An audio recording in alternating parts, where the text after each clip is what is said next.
Now look here. People set goals, they usually set an A-type goal. And that is because they know how to do it.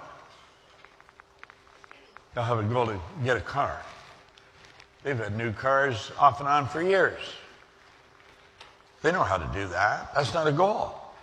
Or they may graduate and they do something what they think they can do. I think I can do this. If this happens, if that happens. These are piddly little things, and it's not the way to go about a goal at all.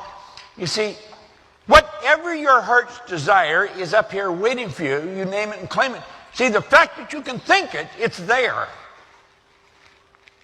Thought is the preamble to everything. If you can think it, you can do it. Now, religious leaders, philosophers have been telling us that for a long time, but I don't think we understood it. We've got to realize that thinking is the highest function that we're capable of. And you're going to ask yourself, well, what am I actually doing? There's a power that's flowing to and through us. You can actually photograph this power leaving your body. It's energy. It's pure unadulterated spirit. And it has no direction. When it flows into our consciousness and we think, we're given it direction. Now, unfortunately, most people are in the habit of thinking the same way about the same things over and over again. What we want to do is stop. Say, I'm going to think differently about that. I'm going to think I can do it faster and then figure out how to do it. I'm going to think I can earn that much in a week and then figure out how to do it. I can earn more money in an hour now than I used to be able to earn in a year. Same guy. Same mind, it's just that the awareness have changed. And as your awareness changes, your life changes. As your awareness changes, the vibration that you're in changes. Vibration is the law of the universe. The law of vibration decrees, everything moves, nothing rests. We literally live in an ocean of motion. That wall is moving right now. You say it doesn't look like it's moving to me. Get a microscope and go and look at it, and you'll see a mass of molecules dancing right before your eyes. Well, this instrument you're living in, this body, it's moving. It's moving so fast it appears to be still. But when this energy flows in, and we think that controls the vibration we're in. You think bad thoughts, you'll move into a bad vibration. Think good thoughts, you'll move into a good vibration. Now, whatever frequency you're on or whatever vibration you're in, it's going to dictate what you attract. Attraction is a secondary law. The primary law is vibration. Well, you can control the vibration you're in, and you just want to get in a good vibration, you're just going to attract nothing but good stuff to you. So you see yourself with what you want, you put yourself on that frequency when you do that. Everything operates on different frequencies. And what we want to realize is that whatever our heart's desire is, it's here. Where do you think everything came from? I get a little microphone stuck in the knot in my tie. It'll amplify my voice, and everybody can hear it clearer. I have a little flipper here. There's no wires on it, but I touch it, and the screen changes. Boom, boom. You see? Yeah, it's like magic. When I started these seminars, I had a big chalkboard in the front of the room.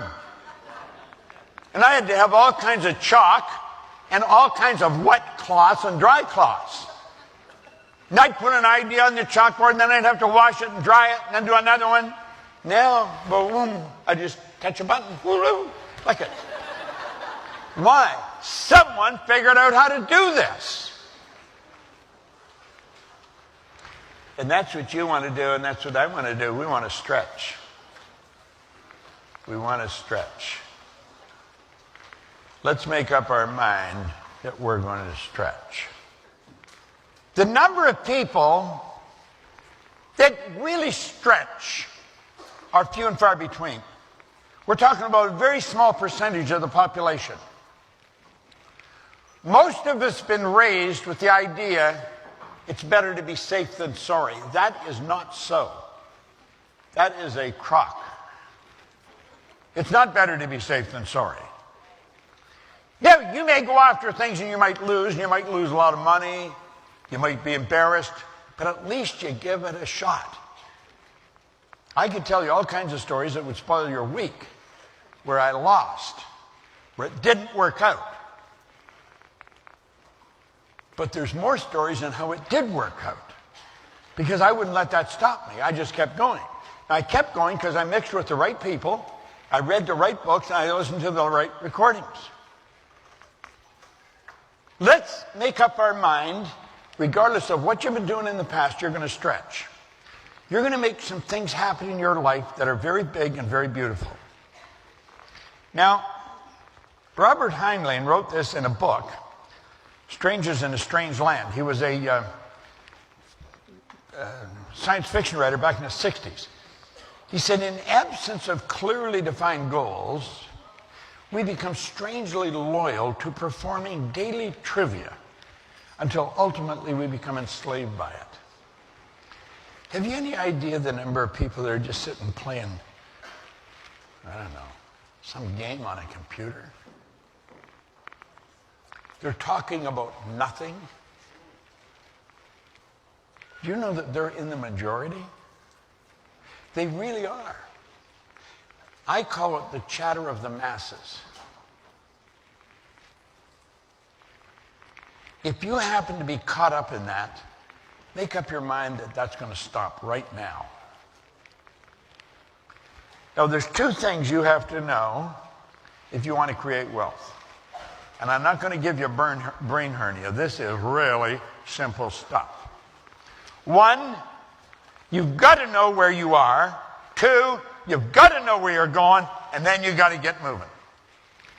This is where I am, that's where I'm going. You can know where you're going. If you don't know where you're at, it won't do you any good. Let's suppose you jump out of a plane and shoot safely to Earth. It's overcast, can't see the stars. You know you're on the North American continent, that's all you know. You don't know where you are. Your objective is to get to Nacogdoches, Texas. What way are you going to start walking? You wouldn't know. You could be in Atlanta and start to head towards Philadelphia.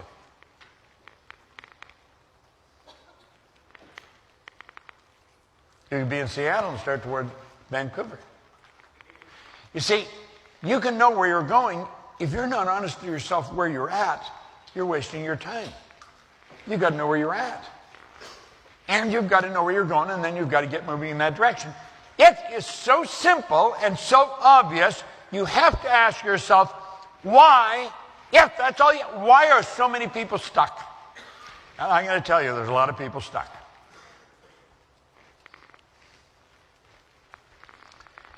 Well, for a long time I would have said, there's what's missing. Don't have a goal.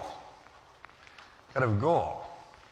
I've had a goal and had it on a card for many, many years, ever since I started to read Think and Grow Rich. You got to have a goal. But you know, I've changed my attitude. I think, now, I'm pretty articulate about my goal. I've got it written out and got a clear picture of it. You might not have done that, but I think we can say there's something you want. You've never written it out. You've not really been very articulate about it, but there is something you want, so we could say that would constitute the goal. That's not the problem. That is not the problem. Here's the problem right here. It's where you're at. Most people really don't know. Do you know what you do? Do you know why you do it? Do you know how you do it? Do you know how often you do it? Can you see where this is really controlling your life? This is really important. There's the problem right there. The paradigm. Because if you want something more than you've got to give more than you're giving. You've got to do more than you're doing. And you start doing that, you'll move ahead like a rocket. No one knows what you're capable of doing. There isn't one soul alive that knows what you're capable of doing. And that includes you. We're dealing with infinite potential. We've got power within us that, you know, it goes beyond the scope of our imagination. I was talking about the the Chicken Soul for the Soup books, Mark has just put out a new book with his wife, Crystal, and it's called Ask. That's it. Ask. That's the name of the book. And it's the bridge that'll take you from where you are to your destiny. Now, that book will probably sell a few million copies. Ask. That's what most people don't do. They don't ask. They don't ask for enough. When you take a look and think, all I have to know is where I am and where I'm going, and then realize that very few people have this down. Very few people, maybe 5 people out of 100. 95 out of 100 have not got this figured out. The paradigm is controlling them, literally controlling them. It's not the opportunity's there.